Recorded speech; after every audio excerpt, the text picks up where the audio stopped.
Hey everybody, how's it going? Hope you're having a lovely day. Welcome to today's episode of How You Getting Fucked. I'm your host, Louis Rossman, and today we're going to be going over a motorcycle company from China that decided that they were going to take a box that you spent $900 for and turn its features into a subscription, because that's what everybody does now. They turn things into subscriptions that were never advertised as being subscriptions to begin with. CF Moto is a company that makes motorcycles like this, and you can buy a $900 box for this motorcycle that allows you to get access to vehicle stats, locations, stuff like that. It's a nice set of features if you want to pay $900 for the box. What they didn't tell you when you bought the box is that they were going to do a rug pull and start charging you a subscription at a later date, which is what they've started doing to their users. This is a Reddit post with a good screenshot on this. How is the CF Moto ride subscription service charged?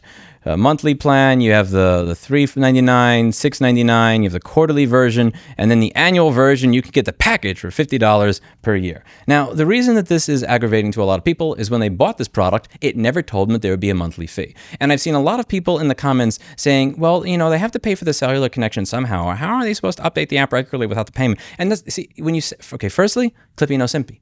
Every single time there's a sex bot comment in my YouTube comments that Google doesn't get rid of, I pin the comment and I say, Clippy no simpy.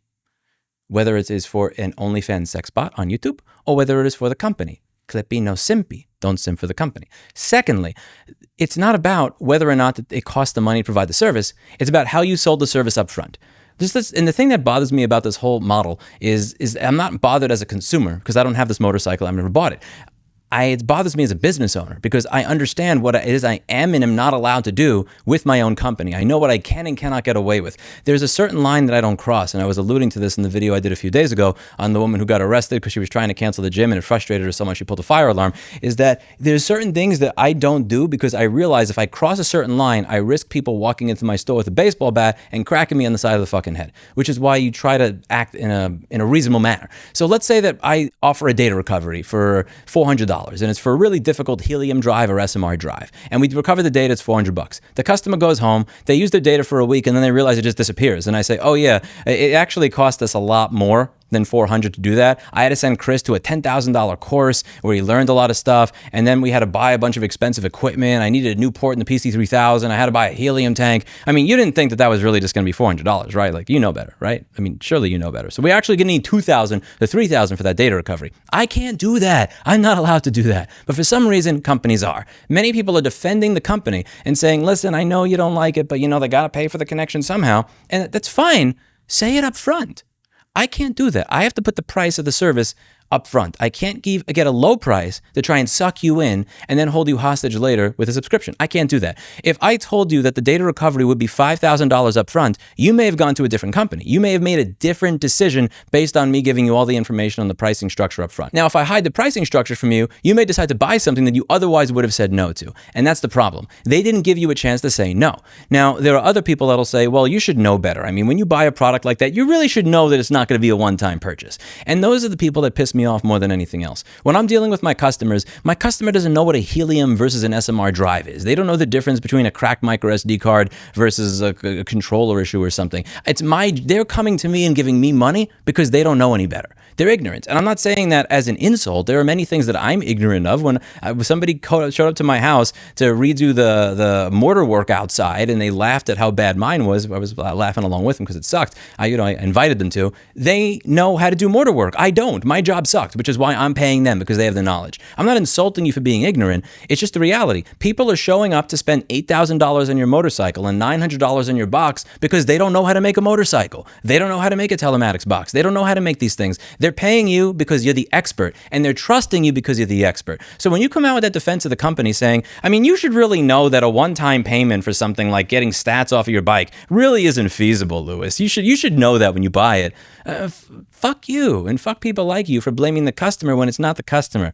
I can't do that at my company. I can't tell a customer, listen, I know that Kevin told you the data recovery is going to be $400, but I mean, this is a helium drive. You really should know better. You should know that we were lying to you the entire time. And that's the part that gets me. It's you should know that we were liars, right? Like, it's really your fault for not realizing that we were lying. It's really your fault for realizing that we were stupid in setting our business model. Don't you understand that we're a stupid company? Don't you understand that we have no idea how to do business? We can't calculate stuff for shit. We don't have an IT department. 4G LTE connection. I didn't know we needed that. We outsourced the creation of this whole thing anyway.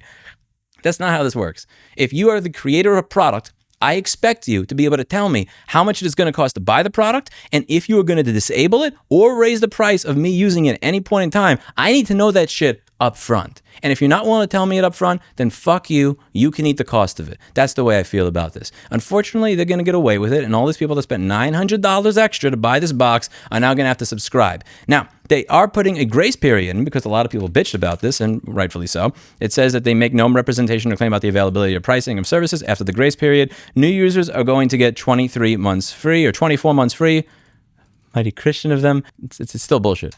It's just another company. And this is the thing. People say, why do I not focus as much on right to repair anymore with Apple products? What I was talking about when I was talking about what's going on with MacBooks, and it's a canary in the coal mine for what every company is doing. Right to repair is this really, really small thing. And my corner of right to repair, of MacBook motherboard repair and stuff, that's another really teeny tiny 0.00001% of what is actually occurring. The real story that I believe has been unfolding for the past 11 years is the fundamental revocation of ownership, a complete eradication of consumer rights when it comes to ownership, when it comes to honesty in advertising, when it comes to what businesses can get away with, and focusing on this one teeny tiny thing at the expense of everything else feels like not the best use of my time. I would rather use my time trying to build a coalition of people across all these different verticals, all these different interest groups, all these different hobbies to come together and realize what's happening and then push back against it with all of us, rather than me just going off on